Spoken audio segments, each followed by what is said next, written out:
சிவப்பித்தன் ராஜேந்திரன் பேசுகின்றேன். இன்றைய நன்னாளிலே அழகர் கோயிலில் வீற்றிருக்கும் 18ஆம் படி கருப்பனை சந்தித்து அவரை தரிசனம் செய்து அவரை வணங்கி அவருடைய ஆசி பெறுவதற்காக சென்றிருந்தோம். அவருடைய கம்பீரமான தோற்றம் யாரையுமே கவரக்கூடிய தோற்றம். முன்னொரு காலத்தில் கேரளத்தை ஒரு மன்னர் ஆண்டு வந்திருக்கான். அவன் தமிழகத்தில் இங்கே மதுரை மாநகரில் உள்ள திருமாஞ்சோலையில் கல்லழகரை பார்த்துருக்கான். அவருடைய அழகு, அவருடைய தோற்றம், ஆபரணங்கள், கவசங்கள், தங்க கவசங்கள் இதெல்லாம் பார்த்து அப்படியே மெய் சிலிர்த்து போய் இவரை நம்ம நாட்டுக்கு கொண்டு போய் நம்ம கேரள நாட்டினுடைய பெரிய கடவுளாக, மக்கள் மதிக்கக்கூடிய கடவுளாக நம்ம வைக்கணுங்கிற ஒரு எண்ணத்தில் அங்கேருந்து போயிட்டு இவர் எப்படியா கொண்டு போகணுங்கிறதுக்காக கேரளாவுக்கு போயிட்டு அங்கே இருக்கின்ற மாந்திரிக ஆட்களை வர வச்சு பொதுவாக கேரளாவில் 18 மாந்திரிகள் அப்படிங்கிற ஒரு மந்திரவாதிகள் 18 பேர் கொண்ட ஒரு டீம் அவங்க இருக்காங்க. அவங்கள வர வச்சு இந்த மாதிரி அங்கே இருக்க திருமாஞ்சோலையில் அழகர் கோவிலில் இருக்கின்ற அந்த கல்லழகர் சுவாமியை கடத்தி கொண்டு நம்ம நாட்டுக்கு கொண்டு வரணுங்கிற ஒரு கட்டளை இடுறாங்க. அந்த 18 மாந்திரிகள் அவர்களும் அவரை சொல்லை தட்டாமல் கல்லழகரை கடத்துவதற்காக கிளம்புறாங்க. அவருக்கு துணையாக கேரளத்தை காத்து வந்த கருப்பனை இந்த 18 பேருக்கு துணையாக போகும்படி உத்தரவு கொடுக்குறேன். கருப்பனும் என்ன அறிவது என்று தெரியாமல் அவர்களுக்கு துணையாக வர்றார். அப்போ அந்த 18 மாந்திரிகள் அவர்களும் கருப்பனும் சேர்ந்து இங்கே வர்றாங்க. திருமாஞ்சோலையில் உள்ளே போய் பார்க்குறாங்க. அந்த நேரத்தில் அங்கே, அதாவது அழகர் கோயிலில் உள்ள நதியோரம், அங்கே இருக்க மலை அடிவாரத்தில் உள்ள ஆற்றோரத்தில் ராக்காயின்னு ஒரு அம்மா இருக்காங்க.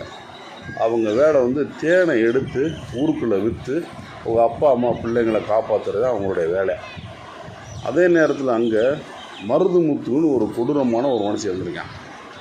அவன் என்ன செஞ்சிருக்கான், அவனுக்கு தேவையற்றவாறு இந்த அம்மா போய் தேனெல்லாம் போய் விற்று விற்கிது, இதை காட்டு நம்ம பெரிய ஆளாகிற காரணத்தில் காட்டை அழித்து வியாபாரத்தன்மையை பெருக்கி பெரிய ஆளாகிற எண்ணத்தில் இருக்கான். அந்த நேரம் தெரியாமல் ராக்காயை தவறுதலாக தொடுறான். அந்த எண்ணம் தாங்க மாட்டாமல் ராக்காயம்மா அந்த மருதுமுத்தை பலாறு ஒன்று விட்டுறாங்க.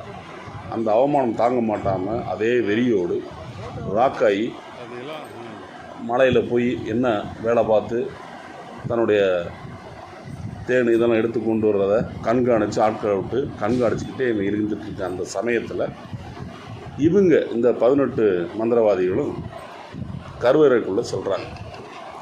சென்று இவங்களால் இந்த மந்திரங்களால் இயக்கப்பட்ட கருமையினால் கருவழிகளில் தடவி தன்னுடைய உடம்புகள் தெரியாத அளவுக்கு கருவறைக்குள்ளே 18 பேருமே இருக்காங்க. அப்போ மந்திரங்களை ஓத ஆரம்பிக்கிறாங்க. மந்திரங்களை சொல்ல அழகருடைய தன்னுடைய சக்திகள் கொஞ்சம் கொஞ்சமாக குறைய வருது. இந்த நேரம் இருக்கும்போது அங்கே இருக்கிற பட்டர், அதாவது அந்த பூஜை செய்கிற ஐயர், அவருக்கு கனவுல தன்னுடைய மகள் பிரசவத்துக்கு வந்திருக்கவர் கருவறையில் இருக்கிற குழந்தைக்கு 38 கண்கள் அப்படிங்கிற மாதிரி ஒரு கனவு வருது. இந்த கனவு என்னன்ட்டு மறுநாள் காலையில் மகள்கிட்ட சொல்கிறார். இந்த நாள் கனவுல கருவறையில் நம்ம அழகருடைய தோற்றத்தில் மூஞ்சியில் ஒரு வித்தியாசமாக பார்த்தேன். அது என்னை பயமாக இருந்துச்சு, என்னமோ நடக்க போங்கிற மாதிரி தெரிஞ்சு அவர் மூஞ்சியை பார்க்கும்போது. இப்போ உன்னுடைய கருவறையில் இருக்கிற குழந்தைக்கு 38 கண்ணுங்கிற மாதிரி எனக்கு கனவுல வருதுன்னு மகளிடம் கூறுறார்.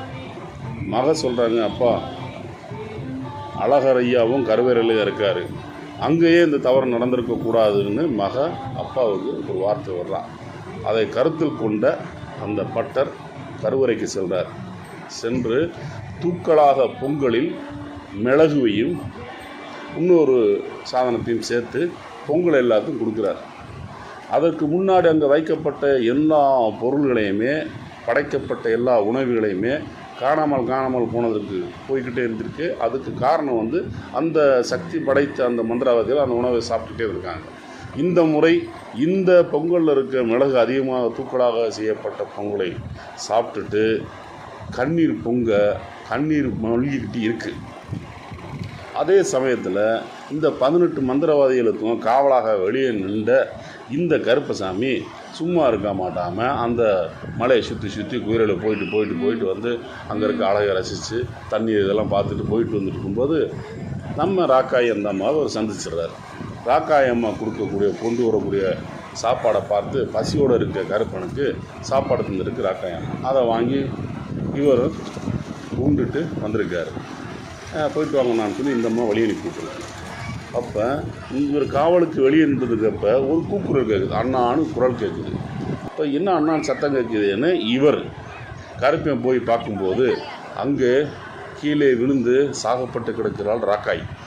இந்த மரணத்திற்கு யார் காரணம் என்று கருப்பன் சிந்தனையில் பார்க்கும் பொழுது அங்கே மருதுமுத்து வேலையால் இவர் சாகப்பட்டிருக்கிறார். இதை கண்டறிந்த கருப்பன் மருதுமுத்தின் தலையை பொய்தி எடுத்து விடுகின்றான். அதாவது தலையை துண்டிச்சிடுறான்.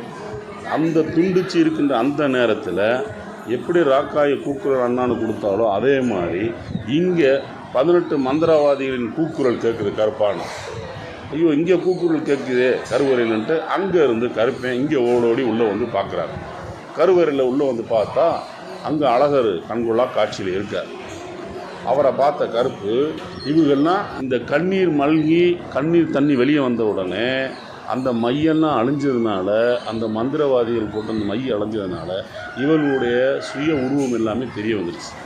அப்போ எல்லா பேரும் ஏன் இப்படி இருக்கீங்கன்னு சொல்லி அந்த பட்டர் கேட்குறாரு, நீங்கள்லாம் யாருன்னு. நாங்கள்லாம் வந்து இவங்களை உண்மையை சொல்கிறாங்க. இந்த மாதிரி அந்த கேரள மன்னனுடைய கட்டளைப்படி நாங்கள் இவரை கடத்தி கொண்டு போகிறதுக்காக வந்திருக்கோம்னு சொல்கிறாங்க. அப்படி சொன்ன இந்த செய்தியை கேட்ட கருப்பன் இனிமேல் யாருமே அழகரையாவை வந்து எந்த தீண்டுதலும் அவரை கடத்தி கொண்டு போகிற செயலுமோ எந்த செயலுக்கு இருக்கக்கூடாதுங்கிறதுக்காக இனி அவருக்கு நான் தான் காவல் தெய்வமாக இருப்பேன்னு சொல்லி வெளியே வந்து காவல் தெய்வமாக இருக்கார். அந்த நேரத்தை பயன்படுத்தி இந்த 18 மந்திரவாதிகளையுமே உயிர் உடலை அழித்து படிக்கட்டாக்கி இந்த 18 படிகளாக்கி அவர் அதுக்கு மேலே அமர்ந்து இருந்து காவல் கொண்டு இருக்கிறார் இன்றும். அதனால் அவர் துடிப்பான தெய்வம் தான் இந்த 18ஆம் படி கருப்பு. இவர் வந்து தமிழ்நாட்டில் அழகர் கோயிலில் இருக்கின்ற 18ஆம் படி கருப்பு மிக சக்தி வாய்ந்தவர். நம்ம என்ன நினச்சி கேட்குறோமோ அதை நமக்கு நல்ல முறையில் தந்து கொடுக்கக்கூடிய சக்தி வாய்ந்த கடவுள் தான் இந்த 18ஆம் படி கருப்பசாமி. எல்லோருமே சிறந்த முறையில் நம்ம அழகர் கோயில் வந்து 18ஆம் படி கருப்பனை கும்பிட்டு செல்லுமாறு மிக பணிவுடனும் கேட்டுக்கொள்கின்றேன். வணக்கம்.